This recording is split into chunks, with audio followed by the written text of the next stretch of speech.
thought we had weeks or months ahead, and we had 2 days. 2 days. One day he was off all his treatment, all his meds. He was able to eat foods that he wasn't able to eat in 6-8 months. Was able to get up, play without any hoses or wires or anything on him. And he actually got to be a 3-year-old kid. And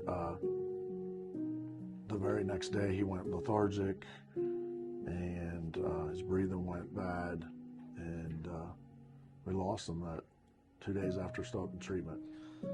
And 10 days shy of his 4th birthday. Easter for Eli is an organization based out of Roaring Spring, Pennsylvania. They have a goal to deliver 10,000 Easter baskets to kids in the hospitals going through some of the worst times imaginable. They're there with their families for days, weeks, months, even years. In the 10 years since their founding, they've now expanded into over a dozen states. They deliver to so many hospitals, so many Ronald McDonald houses. And if you're tuning in from California or parts across the country, Martin's goal is to expand into your neck of the woods. He wants to hit every state if possible. And so last year, Rachel Wagner invited me to ride along with Easter for Eli, and I got to watch them deliver these baskets to the hospitals, and I got to see the reaction. And then as they're ramping up this year to make those same deliveries, Martin stopped by to tell the story of how they first got started. Last year at this time, I did not know what Easter for Eli was. Yeah. And then I drove out to Roaring Spring area to where you guys were launching for one of the longest days I've ever been a part of. But back before that, you grew up where I kind of met you, right? Yeah, Can you talk about that area? What life was like growing up in that area? Yeah, I grew up in Roaring Spring, living in town, knew the area, moved out of town in 2000, bought a house outside of Roaring Spring, Okay. A couple miles out of town. And, I knew whenever I was looking for a piece of property for Easter for Eli that I wanted to try and keep in the Cove area, somewhere close to home. Yeah. And we looked for a few years for property and couldn't get anybody to let anything go. Wanted a couple acres or an acre at least. And Taylor Township has a minimum of 2-acre lots now. Okay. So if you get something. But that property where you were, that we left out of, that's the East for Eli property now, that came available. Already had a small garage on it, 2 house trailers, and I knew right away we already had a well and a septic, and a garage, so I could use it immediately. And we were able to remove one of the house trailers, and that's where we're building our new building now. Yeah. And that's going to be the home of Easter for Eli. If I already know I have 8,000 baskets next year, then I can actually make promises to these hospitals and these facilities that, we're going to have enough baskets for you. Yeah. So, and we'll be able to divide them out into age groups and just be a more organized, streamlined outfit. Yeah. And be able to buy in bulk items. So, yeah, the Cove's been good. Roaring Spring's been great to me as far as we got some drop-off locations in Martinsburg, drop-off locations in Roaring Spring, along with 5 different counties all over Pennsylvania. We have 72 drop-off locations now in Pennsylvania and into Maryland. But a lot of small businesses, a lot of large businesses in Roaring Spring that have been amazing donors for us.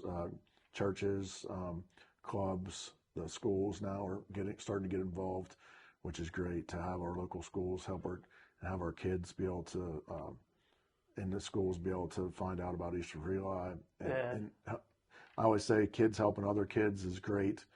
So whether they do a basket collection, a item collection, a basket build, whatever they're doing, to help other kiddos. And once again, it makes awareness to these children that might not have anybody directly involved, that might be in a hospital, let them know what life is like in the hospital as well. I think a lot of people know who you are now. because you've been doing it a while, and it's grown into such a large organization. But if we were telling the origin story of Easter for Eli, can you kind of walk us back to what the original idea, how it came about? Yeah, Eli was my son. He was diagnosed with T-cell non-Hodgkin's lymphoma at 2 years old. We had spent actually about 7 weeks doctoring local at Nason Pediatrics, and Eli had a wheezing in his chest, and so there's the doctors at Nason. I had him back there for, like I said, every week, at least once or twice for 6 weeks, and his breathing wasn't right. I knew something was wrong, and they diagnosed him with pneumonia a few times, or they said asthma, pneumonia, bronchitis. Every time we went back to the hospital or to the doctor's office, it was something else. About our 6th week of messing around with this, we had nebulizers and everything sent home for his breathing. The doctors there had talked to us and said, if he doesn't get any better tonight, take him to Pittsburgh, which was really crazy with me, thinking, why wouldn't they tell us to give him a call? Why wouldn't they tell us to take him to the ER or anything? So we actually, I took him home that night, and his breathing still was a mess. And so I had called his mother, and I said, hey, I'm going to take him to Pittsburgh. And I said, if you want to come along. So I rounded up my daughter, which she's 9 years older than Eli. So she was 11 then, and we actually loaded him up in the car, and we went to Pittsburgh at 10:30 that night. We got to Pittsburgh around midnight, and within 45 minutes and a chest x-ray, he was basically diagnosed with a 6 by 8 centimeter mass in the center of his chest that had been completely missed by Nason. 2 days before that, we had a chest x-ray at Nason. We had no idea what was going on. I thought I was taking him out there and they was going to tell me he had something wrong with his lungs or something that was going to be easily treatable, and we was going to be heading home that night. Well, we got admitted. Then they had to do a biopsy on lymph glands the next day. 2 days later, I think the 3rd day after being there, we had a diagnosis of T-cell non-Hodgkin's lymphoma. So we ended up getting treatment. We had a 3-year roadmap on his cancer treatment. And 2 weeks later, we were discharged and were sent home, and we're going to be doing weekly visits to Pittsburgh for treatment, chemo treatments, and just checkups. So he went into remission right away. The mass shrunk. It ended up being his thymus gland that was infected with the T-cell non-Hodgkin's lymphoma, and the mass shrunk. His breathing got better, and we were doing amazing. 11 months went by, doing the same thing out to Pittsburgh every week, and everything was going great. And one day I was putting his hat on. I always checked because he had the swollen lymph glands in his neck was one of our big signs. Yeah. And so I was always just adamant about feeling around his neck, and there was a couple like little lymph glands that you get in the back of your neck. They're about pea size, and I was putting his hat on, picking him up from daycare, and I felt them swollen again. And I called his doctor, and we went immediately out to Pittsburgh that evening.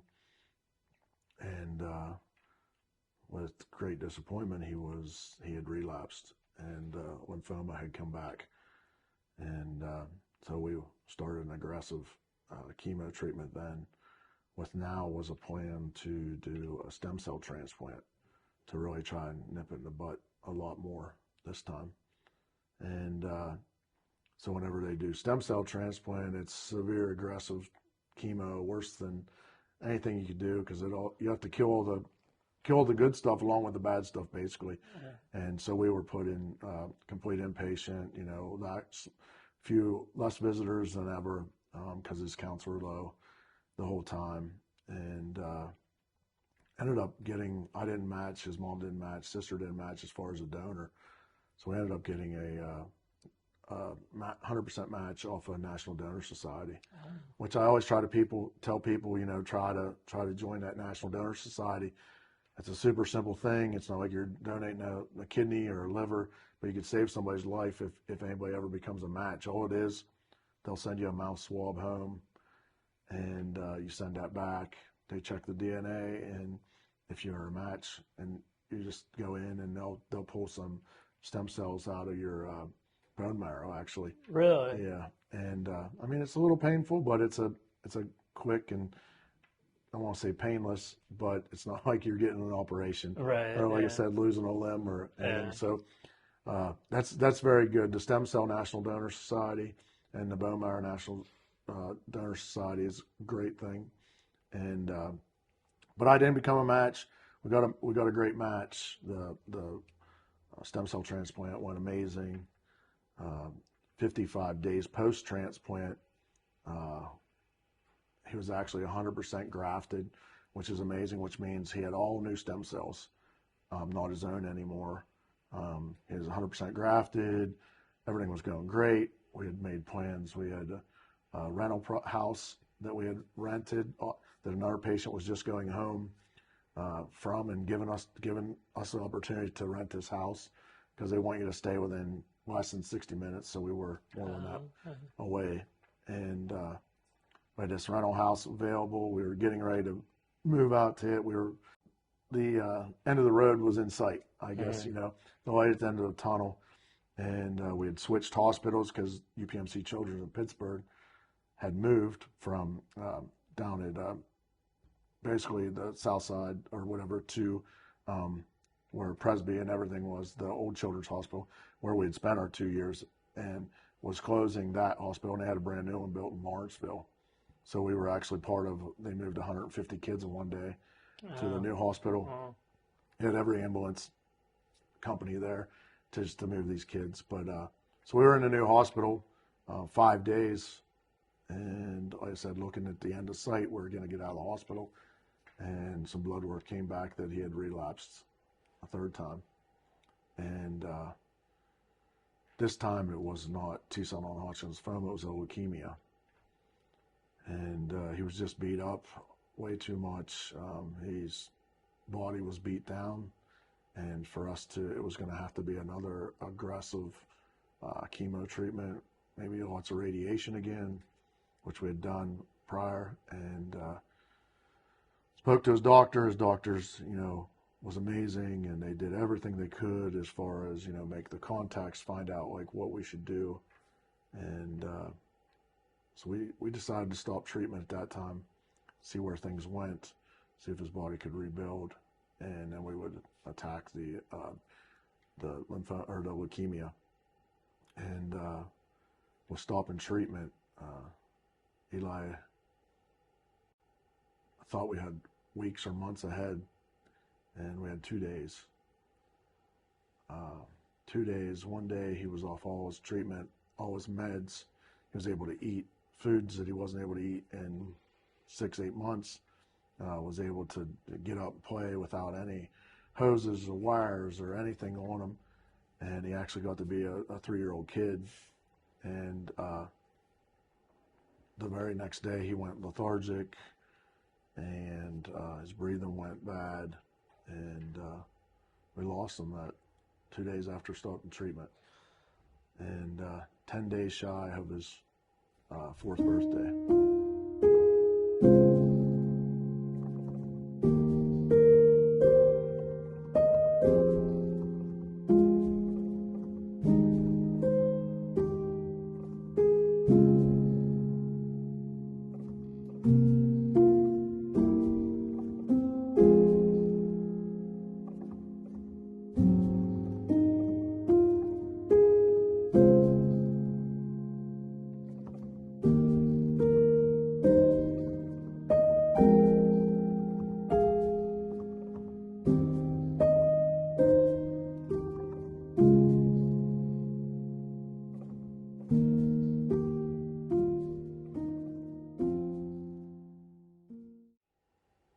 But back up into them 2 years that we'd spent in the hospital, we had spent 2 Easters, and my aunt and some coworkers, every year, they all worked at Warnaco, which is another local business.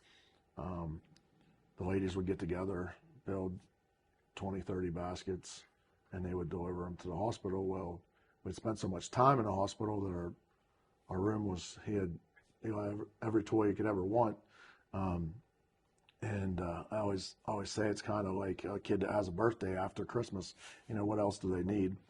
And so I'd let him get a couple items out here and there, and he would, we took all the other items and delivered it to the oncology floor, the rest of the kids on the oncology floor. So we would get them to the child life department, and then they would let other kids be able to have an Easter that might not have had an Easter in the hospital.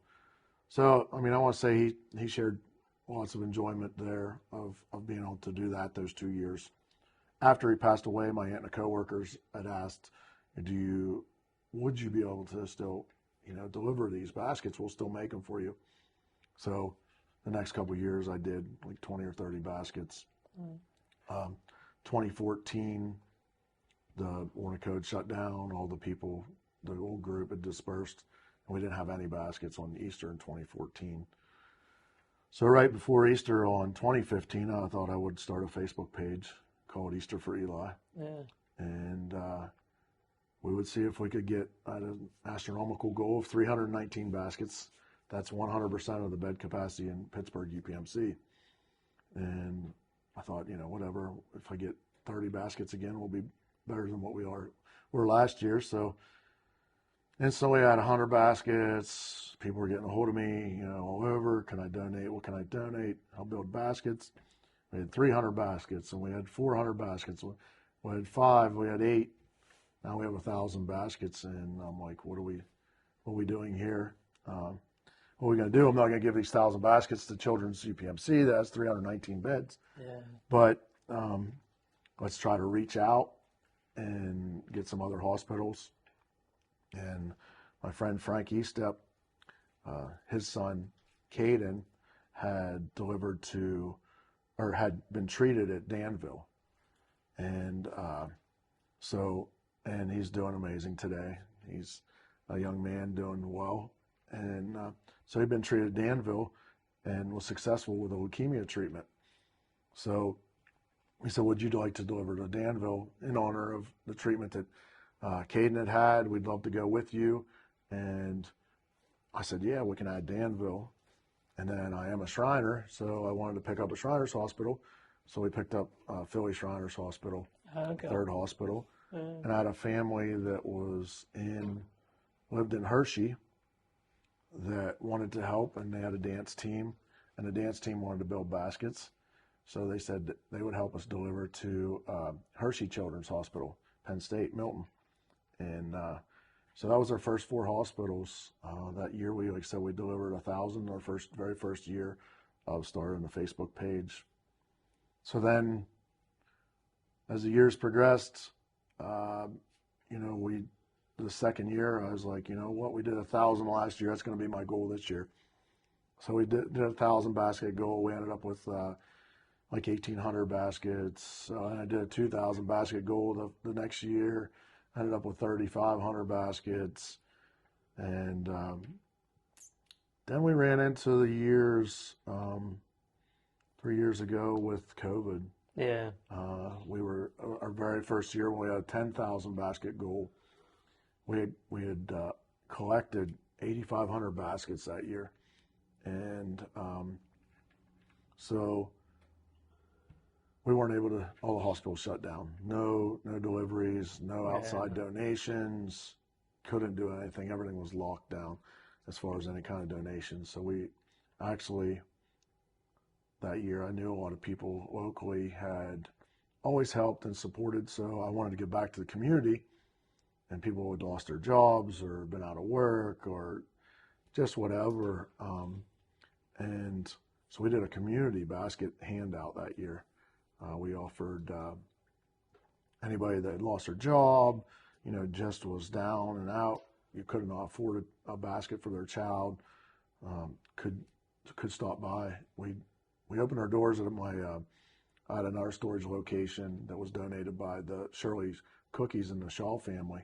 We had a large facility in Duncansville, or Norrie.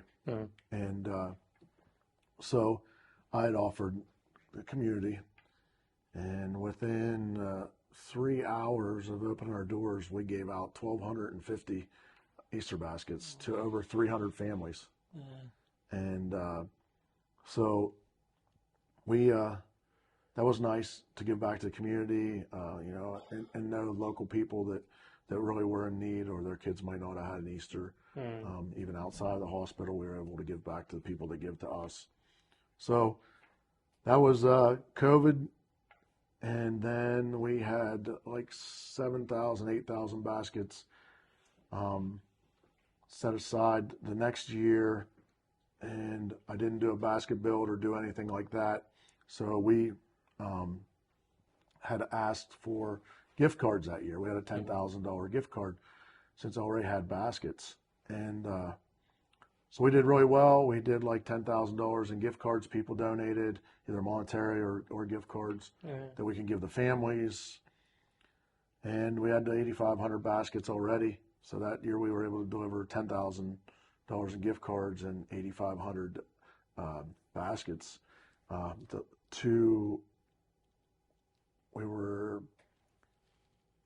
we did 54 children's hospitals now, and we were in 21 states after COVID.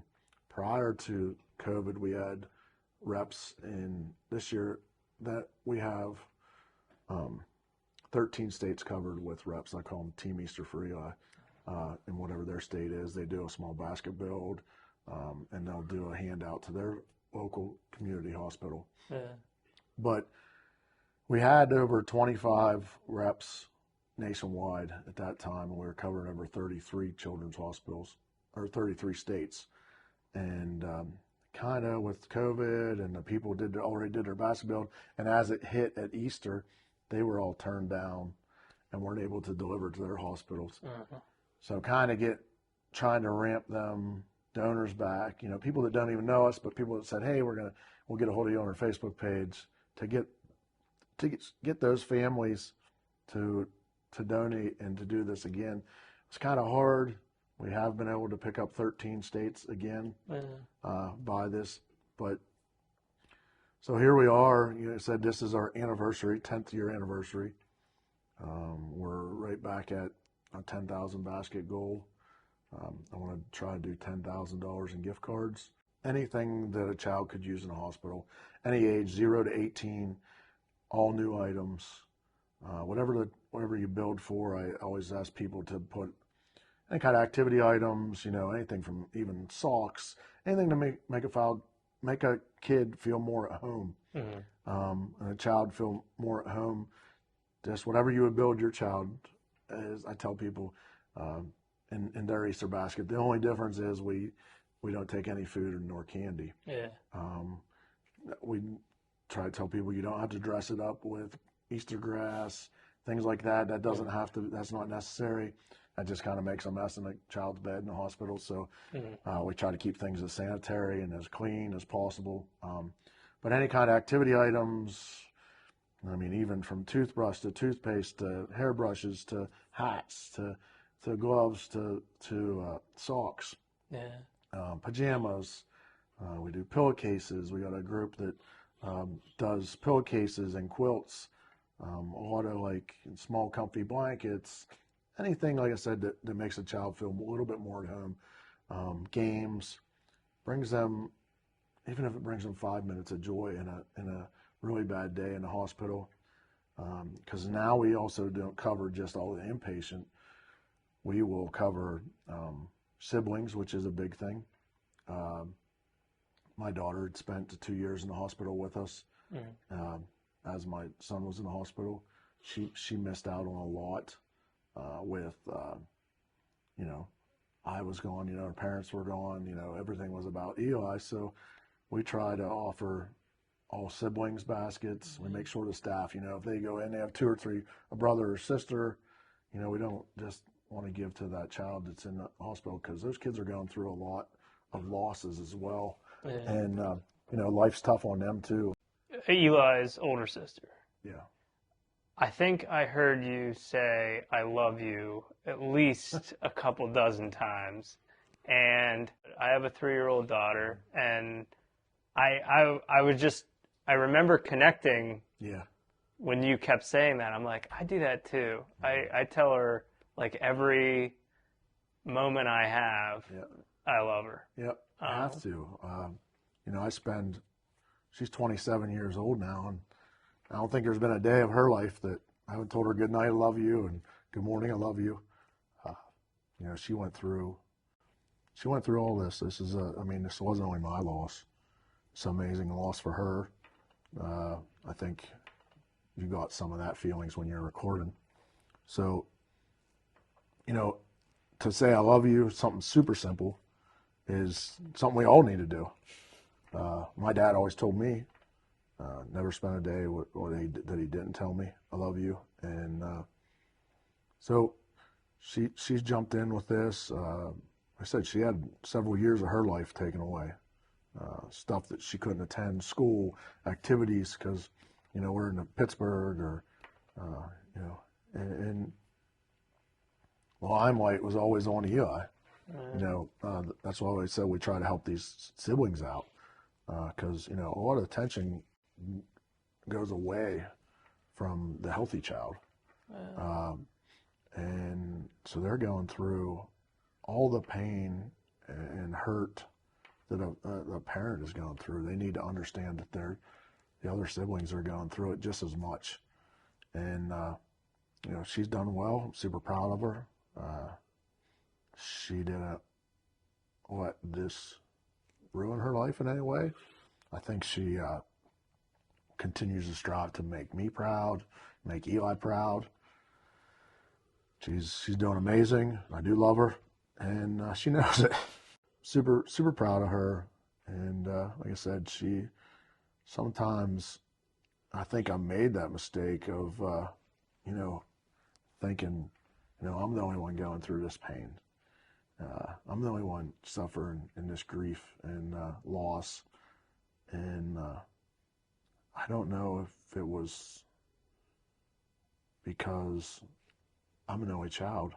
Yeah. I didn't understand the feeling of having a sibling, or let alone losing a sibling. So there's been times I can look back that I kind of was greedy and didn't understand her grief and pain, and I kind of overshadowed with my own. So I feel bad about that a lot, but she's been strong. She's gotten through it with me, and she's still an amazing older sister to Eli that just continues to want to make him proud and me proud, and help share his joy. I want to be able to help a parent, spending all that time in the hospital, spending all that time out of work. Money's tight. You might not have $20 to go build your child a basket. Let alone if you are an inpatient, you don't want to spend an hour and a half away from your child to run to Walmart or go down into the city to try to find items to build your child a basket. So that's another great big thing, for me, because I was a parent that was in there, and I appreciated the items that anybody brought to us, just because it showed a little bit of light in Eli's life for a while, and then I also knew I didn't have to leave, which I never wanted to leave his side. You don't want to leave their side. So I didn't have to leave. I didn't have to feel like, I'm not doing my part as a parent to give him a holiday in the hospital. Let him feel like, he wasn't important. He isn't getting, it's bad enough that he had to be there hooked up to IVs and everything else, but let's try to give him a little bit of a normal life too. And it's something as simple as a $20 Easter basket can change your day. Dealing with grief and loss, obviously faith keeps me going, that I'll see him again. But the best thing I can do to help that pain is to help other families, help other people that's hurting like I am. And if I can just help, if I can only help one family, it's somebody. But I can remember them days in the hospital. I remember the day one in the hospital when we're admitted now, and I thought we were going home, and now we're riding on an elevator and we're being admitted to the oncology floor. Riding along with you last year, a few of the things that stood out to me were we departed at the crack of dawn, Yeah. and we were not back until very, very, very late. I don't know, but it was at least a 16-hour day. Yeah, we leave normally at 5:30, 6 in the morning. Yeah. And it's 9 or 10 at night till we get home. Yeah. I mean, there's inspiring is not quite the word. When I tagged along, I didn't know what to expect really. And there was the moments where there was like a guy out in front of the hospital down in like the heart of Baltimore. There's this like spectacle of dropping off all the baskets, and this guy just like walks up to you and like reaches into his wallet and just starts handing you ones. And then there was the guy at the Ronald McDonald House. You like had a conversation with him, and then he's like, "Here, you can hold my kid." Yeah, he handed me his grandbaby. Yeah. And went outside, and we got pictures with the grandbaby. Yeah. And people don't seem to, it's like there is a real moment that's happening when you're dropping off, where it didn't seem like people were just like saying thank you just to say thank you. Like people didn't seem to want to leave. Yeah. They were genuinely like wanting you to like stay around and like talk longer, because I think you're providing a moment of letting them breathe in a moment that doesn't just is absorbed with everything you're dealing with as a parent. Yeah, like I said, the staff is a fundamental thing in this whole organization, and this whole without them being caring and amazing, none of this could go on. Yeah. And they deal with it every day, so it's heartbreaking. I can't imagine what they go through, because they go through losses daily, and I think for them to I can tell when I'm contacting the hospital just how amazing it's going to be at a delivery. If staff will either I get an office phone number and I have to go through all the rigmarole, and you've seen it like while I'm calling and trying to set up as I'm driving there. Or if somebody's super genuine, they're like, here's my cell phone number, just call and text me when you're giving me an ETA. Can you let us know when we're an hour out? And those kind of, where I don't have to go through 3 different switchboards, those kind of deliveries I know are going to be amazing. Just the sheer joy from even the hospital staff has been incredibly overwhelming. As you went on a ride along last year, you see it's kind of like a crazy, we pull in, unload 50 baskets, 150 baskets, 500 baskets, whatever the hospital wants, and get a couple hugs, a handshake, and we're back on the road to another hospital, putting on some more miles. And like I said, miles of smiles is what we do.